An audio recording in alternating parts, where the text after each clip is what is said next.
sans rien que le chant de sa voix. Tous ensemble. Je suivrai mon Seigneur et mon Maître, sans jamais m'éloigner de ses bras, sans que rien ici-bas ne m'arrête, et sans rien que le chant de sa voix.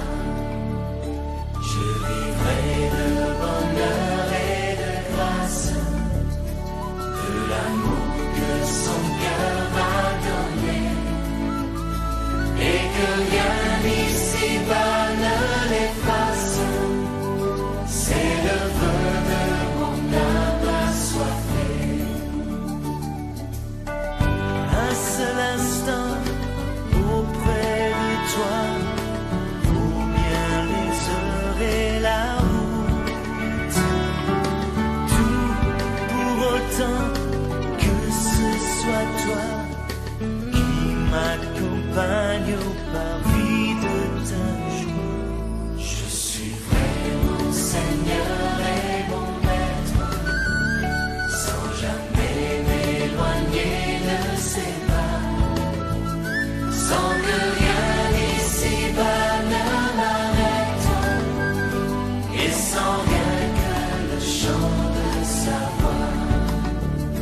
Je vivrai de bonheur et de grâce, de l'amour que son cœur m'a donné, et que rien ici-bas ne l'efface.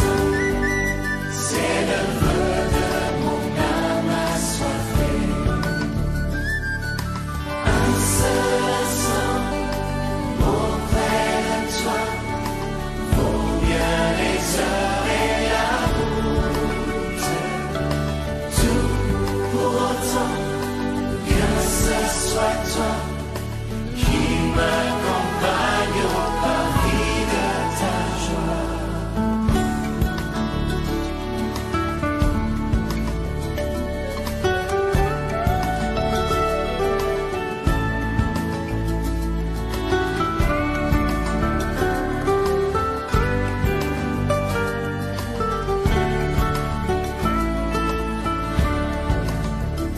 Je suivrai mon Seigneur et mon Maître, sans jamais m'éloigner de ses bras, sans que rien ici-bas ne m'arrête, et sans rien que le chant de sa voix, et sans rien que le chant de sa voix, et sans rien que le chant de sa voix.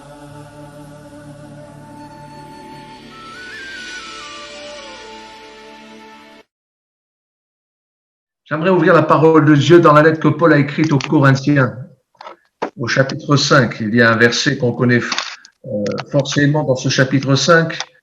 Et bien qu'on va le lire, ce ne sera pas la pensée directe de ce soir. Voilà. 2 Corinthiens, chapitre 5. Alors, nous connaissons ce verset, peut-être pour l'avoir déjà médité, l'avoir entendu prêcher maintes fois. On va le lire pour le lire, mais on va en comprendre toute la signification en lisant d'autres textes autour de ce verset. Le verset 17 nous dit, 2 Corinthiens chapitre 5, verset 17, « Si quelqu'un est en Christ, il est une nouvelle création. » Le mot est plus juste que nouvelle créature, car Dieu change même notre environnement. « Les choses anciennes sont passées. Voici, toutes choses sont devenues nouvelles. » Encore faut-il être en Christ. En Christ. Quand on parle de Christ, nous parlons de notre Sauveur et Seigneur Jésus. Mais le Christ veut dire celui qui est envoyé, celui qui a été mandaté, celui qui est dans le plan de Dieu, celui qui fait le plan de Dieu, celui qui a reçu l'onction de Dieu. C'est ça le Christ, le Messie. Et nous sommes non pas des petits Jésus, mais nous sommes des petits Christ, bien que ce soit la même personne. Nous aussi, nous avons été appelés à être sauvés, mais pour être envoyés. Je l'ai partagé maintes fois avec mes frères et sœurs qui fréquentent l'église à Sébastopol, mais maintenant je vais plus loin dans la réflexion. Voici, on peut lire au verset 14 de ce même chapitre, on restera toujours dans le même chapitre, puis même le chapitre 6. Car l'amour de Christ nous presse, parce que nous estimons que si un seul est mort pour tous, tous donc sont morts, et qu'il est mort pour tous, afin que ceux qui vivent ne vivent plus pour eux-mêmes, mais pour celui qui est mort et ressuscité pour eux. Voilà, cette phrase, elle est magnifique, elle est belle, mais qu'est-ce que cela veut dire? Alors, c'est pas en quelques petites minutes qu'on va faire les profondeurs de ce verset. Mais le texte nous dit que ceux qui vivent aujourd'hui ils vivent plus pour eux-mêmes, mais ils vivent pour celui qui est mort et ressuscité pour eux. Vous savez, bien-aimés, et quand je dis vous, je parle de nous, pour chacun d'entre nous, et moi-même qui vous parle, on est exactement pareil. Vous avez chacun votre vie privée, personnelle, avec son passé, avec ses blessures, avec ses joies, avec ses trésors, avec votre identité. Et puis, Jésus-Christ est venu changer votre vie. Et aujourd'hui, vous êtes sur le chemin de la vie, avec là aussi, autant d'assurance, autant de confiance que parfois des questionnements aussi. Car qui n'a pas des questionnements sur son devenir personnel, devenir familial, autant pour les nôtres, pour nos enfants, nos petits-enfants et plus encore, mais aussi par rapport à l'église dans laquelle nous nous trouvons, celle dans laquelle vous vous trouvez. La fait pas, car c'est une église, même si vous n'avez pas de bâtiment, c'est une église où si 2 ou 3 sont réunis en mon nom, je suis au milieu d'eux. Alléluia. Et il y a une grâce extraordinaire. J'ai eu la joie de servir Dieu sur le terrain missionnaire pendant plusieurs années. Et il m'est arrivé avec mon épouse de tenir des cultes en plein air, à l'ombre de l'arbre. Et comme les cultes duraient 3 heures durant, on tournait avec l'ombre. On mettait des papy-mamies sur les racines de l'arbre et nous, on était autour. Voilà. Et c'était ça l'église. Car l'église, c'est pas 4 murs, mais l'église, c'est la communion fraternelle avec une vision d'identité spirituelle. Donc, nous vivons non pas pour nous-mêmes, mais pour celui qui est mort et ressuscité pour nous. C'est lui la raison d'être. Mon but, c'est pas d'être sauvé, je le suis. Mais mon but, c'est la gloire de Dieu. Pas simplement, bien sûr, au retour du Seigneur, mais la gloire de Dieu dans tout ce que ma main trouve à faire. Faites tout pour la gloire de Dieu. Donc, dans les choses quotidiennes, dans mes choix personnels, même quand l'ordinateur est fermé et que je vois plus mes frères et sœurs, mais l'Esprit de Dieu me voit, je lui appartiens et nous sommes membres les uns des autres, nous dit la parole de Dieu. Nous sommes membres les uns des autres. Et il suffit qu'une dent soit carriée pour que le corps soit malade et même qu'on puisse en mourir en moins de 48 heures. On sait très bien ces choses. Il suffit que une blessure ne soit pas soignée pour que la gangrène prenne et qu'on soit amputé. Je parle de choses très fortes, mais c'est la même chose spirituellement parlant.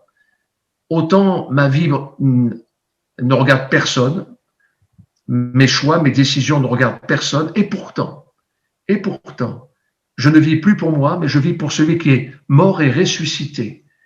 Et lui, il vit pour celle qu'il chérit plus que tout, dans laquelle il a mis son esprit, c'est l'Église, des hommes et des femmes, qui sont réunis, pas simplement parce qu'ils sont dans un club ou parce que l'adresse leur plaît, mais ils sont réunis de cœur avant toute chose. Puis viendra les murs peut-être, viendra un lieu, mais avant toute chose, ils sont réunis dans une entité spirituelle. Alléluia. Une entité spirituelle. Et c'est ce que je veux laisser sur votre cœur. Maintenant, je vais plus loin. Et nous lisons verset 19. On va lire verset 18.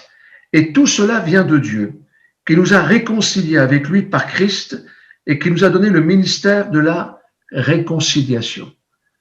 Alors, on imagine, être médiateur, réconciliation, qu'est-ce que cela veut dire? Je ne vais pas rentrer sur le sujet directement au sens humain du terme, mais au sens spirituel. Et je vais m'en expliquer par ce qui suit.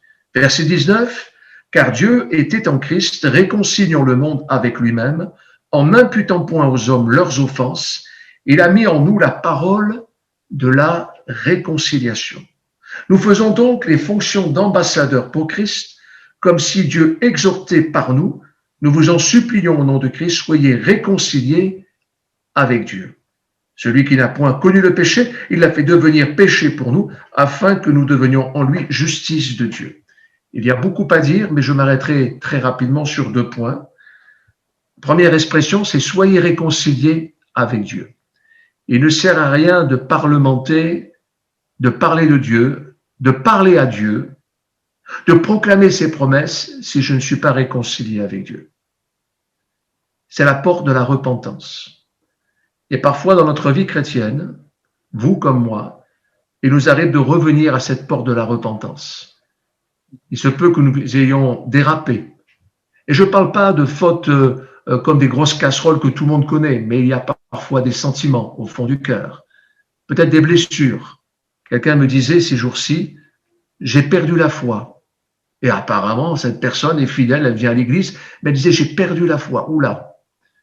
Comme si la foi avait été coupée de ses racines, comme si c'était une jolie fleur dans le vase, mais qui va mourir. Il faut revenir aux racines, d'être réconcilié. Nous vous en supplions, nous dira la parole de Dieu, d'être réconcilié avec Dieu par Jésus-Christ. Est-ce que je suis réconcilié? La question est posée et chacun peut y répondre. Mais j'oserais dire, on peut y répondre chaque jour, personnellement. Ce n'est pas de s'accabler de se poser cette question, c'est de savoir de quoi nous souffrons pour en être guéris, tout simplement. Maintenant, nous allons plus loin dans la même pensée. Alors, au chapitre 6, verset 1er, nous reviendrons au chapitre 5.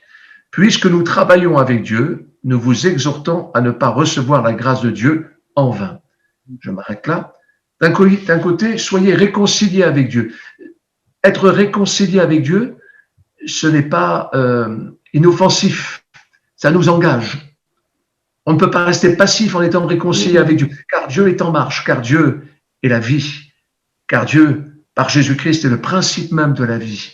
Et quand nous vivons en lui et lui en nous, nous sommes amenés à vivre une réconciliation avec lui et de facto, je ne peux pas dire que j'aime Dieu que je ne vois pas, si je n'aime pas mes frères et sœurs que je vois. Même si je ne les ai pas choisis, mais eux aussi ne m'ont pas choisi et ils doivent faire avec moi. Alors, eh bien, j'ai à veiller sur ma propre vie pour être un cadeau pour eux et non pas un fardeau. Vous me suivez? Vous êtes toujours là? Vous êtes tout éteindre, hein, mais moi je continue. Hein. D'accord. Voilà, on revient à la parole de Dieu. Donc, de facto, si je suis réconcilié avec Dieu, je vais travailler avec Dieu. Vous avez vu, les versets se suivent. Ils se suivent. Si je suis réconcilié avec Dieu, je ne peux pas rester inactif. Et c'est pas de faire des actions pour des actions, mais je vais travailler avec Dieu. En fait, travailler avec Dieu, c'est Dieu qui travaille en nous, tout simplement. Et dira Jésus, comme je suis un dans le Père est en moi, je suis un avec vous et vous êtes en moi. Travailler avec Dieu. Non pas que nous allons aider Dieu. L'adage, eh bien, aide le ciel et il t'aidera, ou aide-toi toi-même pour plaire à Dieu. Non, ça, c'est pas dans la parole de Dieu. Mais travailler avec Dieu. Vous savez, c'est ce que Paul et Barnabas ont fait quand ils sont revenus après leur premier voyage missionnaire. Dans Actes 14, verset 27, il est écrit, ils convoquèrent toute l'église d'Antioche. Ils la convoquèrent. Ce n'est pas une invitation, c'est une convocation. Ils convoquèrent et ils racontèrent tout ce que Dieu avait fait avec eux. Toutes les merveilles que Dieu avait fait avec eux. Alors, nous ne sommes pas transparents. Des fois, on dit, ah, c'est Dieu. Non, non, excusez-moi, je ne choque personne. Mais nous ne sommes pas dans l'islam. Hein. En disant, Inch'Allah, c'est pas ma faute, c'est Dieu qui le fait. Non, non, Dieu me donne la liberté d'action et la responsabilité de mes choix. Alors, je veux être réconcilié avec Dieu pour travailler avec Dieu. Travailler tout ce que ta main trouve à faire. Et ma main, c'est pas simplement ma main, cet organe qui est là, cette partie, le membre de ma vie, de mon être, mais c'est l'expression de ma volonté. Car ma bouche parle de l'abondance du cœur et ma main fait de l'abondance du cœur et mes yeux regardent de l'abondance du cœur. C'est tout, tous mes sens sortent de l'abondance du cœur. Donc, quelque part, je veux travailler pour le Seigneur. Faites tout pour la gloire de Dieu. Faites tout pour la gloire de Dieu. Parfois, l'ennemi de nos âmes nous dit, mais tu es un bon à rien, tu sers à rien, tu es pas un bon chrétien, tu n'es pas à la hauteur, tu n'y arriveras pas, il y a des gens meilleurs que toi. C'est toujours des demi-vérités, ça. C'est vrai qu'il y a des gens plus grands que nous, c'est évident, il y en aura toujours. Des gens plus capables que nous, mais c'est une évidence. Des gens plus intelligents, c'est évident. Des gens peut-être même plus performants, c'est évident. Faut-il le dire? Ça coule de source. Mais je suis aimé de mon Dieu. Amen. Et Dieu se sert de moi. Et même quand bien même j'aurais que 5 pains et 2 poissons, on ne sait même pas comment ils étaient, ces poissons, dans la parole de Dieu. Est-ce qu'ils étaient frais au moins? On ne sait pas. On ne sait rien. Le Seigneur les a multipliés. Avec un challenge. Mais on ne sait pas. 5 pains de poissons, on ne sait pas dans quel état ils étaient, les poissons. Vous savez, je suis allé dans certains pays où j'ai acheté du poisson. Et quand j'ai acheté le poisson, j'avais les lardons à l'intérieur. Hein. Ah, Et oui, c'était ça. C'était notre réalité. Et il fallait manger, hein, on n'avait pas le choix. Vous avez compris. Hein. Alors, puisque nous travaillons avec Dieu, nous vous exhortons à ne pas recevoir la grâce de Dieu en vain. Réconcilier avec Dieu, travailler avec Dieu. Et puis, on va un peu plus loin. Au verset 3 de ce même chapitre, nous ne voulons scandaliser personne en quoi que ce soit afin que le ministère ne soit pas un objet de blâme. Mais nous nous rendons recommandables à tous égards comme serviteurs de Dieu. Cette expression, on la connaît, elle est dans de nombreux textes de la parole de Dieu. Mais là, elle prend toute son ampleur. Celui qui est en Christ, c'est une nouvelle création. Avant, on était esclave de l'autre. On pensait être libre, mais on était esclave de l'autre. Et aujourd'hui, nous sommes réconciliés avec Dieu. Nous travaillons avec lui, par lui et pour lui. Le juste vivra par la foi et pour la foi. Et nous sommes serviteurs de Dieu. Et là, serviteur de Dieu, c'est comme toute chose avec le Seigneur. Vous savez, souvent, je le dis dans l'église où je me trouve aujourd'hui, je le dis à mes frères et sœurs, et certains en sont témoins ici. Quand nous prenons le pain et le vin, la Sainte Seine, on ne prend pas juste une bénédiction personnelle. Je m'engage à être une bénédiction pour mes frères et sœurs. Nous sommes membres les uns des autres, nous veillons et j'accepte l'engagement, même si je ne connais pas toujours le plan de Dieu, et il vaut mieux pas que je le connaisse, je pourrais prendre peur. Mais le plan de Dieu est le meilleur pour moi. Je parle pour chacun d'entre nous, les amis. Alors, regardez bien ce qui est écrit. Mais nous nous rendons recommandables à tous égards comme serviteurs de Dieu. On pourrait s'arrêter là. Amen. Seigneur, on va veiller sur notre vie. Mais la phrase n'est pas finie. Par beaucoup de patience. Seigneur, il y a quoi faire. Mais oui, mais pas seulement de la patience quand tout va bien. Beaucoup de patience dans les tribulations. On veut toujours être en Christ. D'accord? Oh, Seigneur, pas autant que ça. Beaucoup de patience dans les tribulations, dans les calamités. Seigneur, on ne peut pas changer de texte là. Hein? Dans les détresses, sous les coups, dans les prisons, dans les séditions, dans les travaux, dans les veilles, dans les jeûnes. Alors, pas seulement un jeûne et prière, mais des jeûnes répétés. Hein? Des jeûnes répétés. Hein? Et comment je peux être recommandable? Par la pureté, par la connaissance, par la longanimité, par la bonté, par l'Esprit Saint, par un amour sincère, par la parole de vérité, par la puissance de Dieu, par les armes offensives et défensives de la justice. Et ce, au milieu de la gloire et de l'ignominie, au milieu de la mauvaise et de la bonne réputation. Je m'arrête là, la suite est encore fameuse. Je veux être réconcilié avec Dieu, je veux travailler avec Dieu, je veux être serviteur de Dieu. C'est cela, celui qui est en Christ, une nouvelle création. Voilà le programme que le Seigneur nous réserve. Parfois, on demande, Seigneur, montre-nous, révèle-nous ce que sera demain. Mais tout est écrit dans la parole de Dieu. Il suffit simplement de plonger nos regards et lire. On a le code, non pas Napoléon avec le Seigneur. On a le code de Dieu. Au nom de Jésus, par Jésus, pour Jésus. Amen. Alléluia. Alors, mes bien-aimés, frères et sœurs, vous êtes éparpillés dans toute cette vallée, dans tout ce pays d'Aubagne. Vous êtes éparpillés. Mais l'Esprit de Dieu vous unit.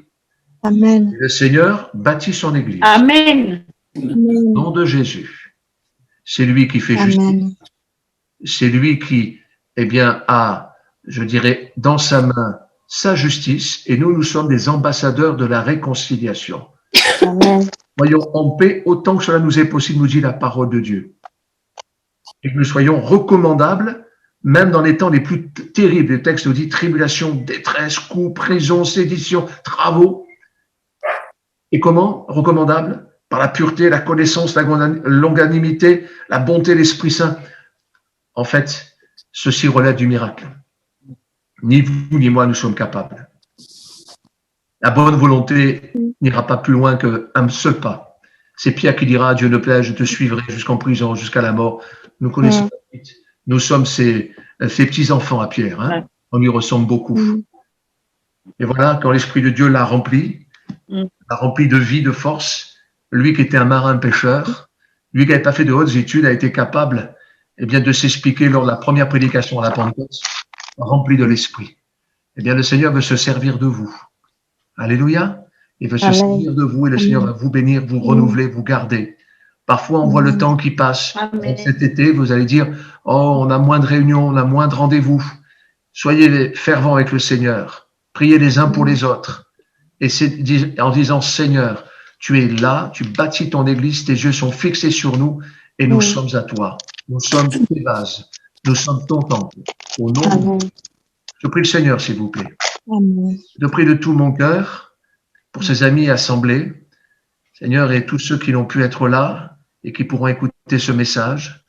Je te prie afin que chacun de ses amis, chaque famille derrière ces fenêtres de Zoom puisse être touché par toi, par ton esprit. Tu sais par où ils passent. Tu connais, Seigneur, leurs questionnements, peut-être leur lassitude, peut-être leur désappointement, ou leurs aspirations aussi, leurs désirs, des choses belles s'accomplir. Seigneur, bénis-les au-delà de toute attente, parce que c'est toi qui bâtis ton Église. Amen. Ton nom soit béni. Dans le